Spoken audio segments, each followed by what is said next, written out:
Welcome back, and first and foremost, some housekeeping. I'd like to apologize for being late to the party. I know the fight took place this morning, and I'm only talking about it now, but better late than never. Naoya Inoue back in action, back dominating and and setting the boxing world on fire.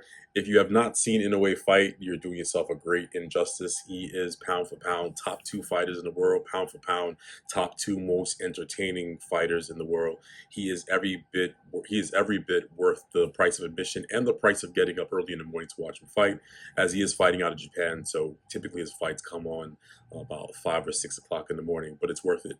And I think it also adds to the experience of seeing him fight. Anyway, let's get into it. He fought Luis Nery, defending his undisputed title.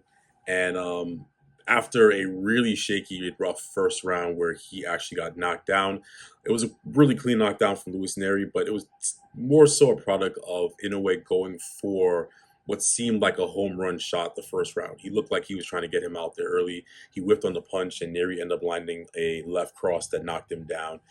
Got back up, and it was everything you anticipated. He was faster, he was stronger, his punches were landing cleaner, his jab was absolutely snapping Nery's head back, and by round two, he returned the favor and knocked him down. And round three, he started styling on him similar to Max Holloway did with Kelvin Cater. Minus talking to the commentator, he was definitely in his bag and in the zone in there.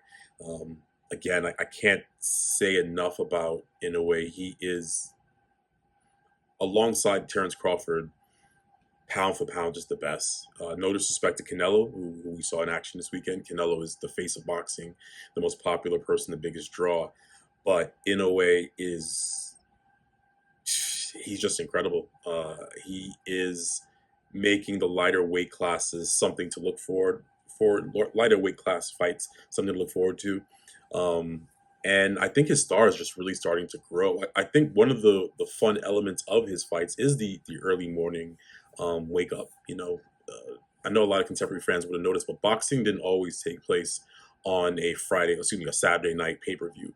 If you go back to the '80s, boxing matches sometimes took place on a Monday or a Thursday. So, in a way, is a bit of a throwback to that style. You don't have to wait till the weekend to watch him fight. But he has just been arguably the best kept secret in the sport. As a testament to know just how good he truly is, you can go on YouTube. You can look up his highlights, and they're amazing. You can look up his first war with Nonito Donaire. You watch the second fight with him where he knocks him out in the second round. Um, just recently, at the end of 2023, when he beat Cool Boy Steph, Stephen Fulton's a really good fighter, and he made him look amateur. No disrespect, but in a way, it was just on a different level. But I would say, if you really want to get a testament to how good he truly is, go on YouTube, go on Google, and type in your favorite boxer and type in Inoue's name next to it and hear what he has to say. Typically in boxing, you have guys, they'll show respect to another fighter, but because there's always a chance they might run into him, because weight classes are so close together. This is not like MMA where weight classes are sometimes 10, 15 pounds apart. A guy could be fighting at 140. He's going to curb his enthusiasm and respect for a guy who fights at 147, because the truth is, at some point in time, they'll probably cross paths in the ring. Because in a way fights at all the lower classes, the guys 135 and up, 145 all the way up to 170, know they'll never cross paths with him, so they can truly give you their opinion of him, and they all speak highly. He is that good.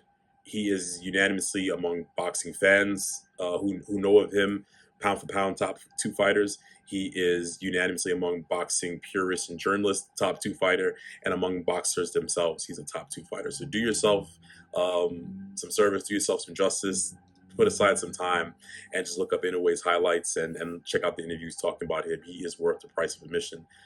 Where does he go from here? Where does he go to next after this? I don't know. There's just going to be a cap to how far up he moves. I know he's fighting at 122 right now. I can't really see him going to 130 or 135. I know there'll be talks of like him fighting Lomachenko, but Lomachenko is way bigger than him, and he's undersized for his division as it is. So I'm not sure just how much weight he can pack on and how high up the ranks he can go in terms of weight classes. We did see today in the fight with Nery is that as you go up the higher weight classes, you're going to be feeling a different level of power. I think if another fighter at the lower classes, at let's say flyweight, lands that shot, it doesn't knock out. It doesn't knock down in a way. I think he eats that, maybe stumbles back, maybe gets wobbled a little bit. But when you're fighting at the higher weight classes, you're moving up. Those shots land differently. So there's always going to be a cap as to how many weight classes he can go up. I think he's probably teetering on the limit of how far up he can go. But honestly, I'm not going to bet against him. He is that good. And again, I'll repeat, for anyone who has not seen Naoya Inoue fight, do yourself a favor. You're in a better position from the rest of us who wake up to see him fight live. Go to YouTube, go to Google, pull up his clips, pull up his highlights, and just sit back and be amazed at arguably best fighter in the world.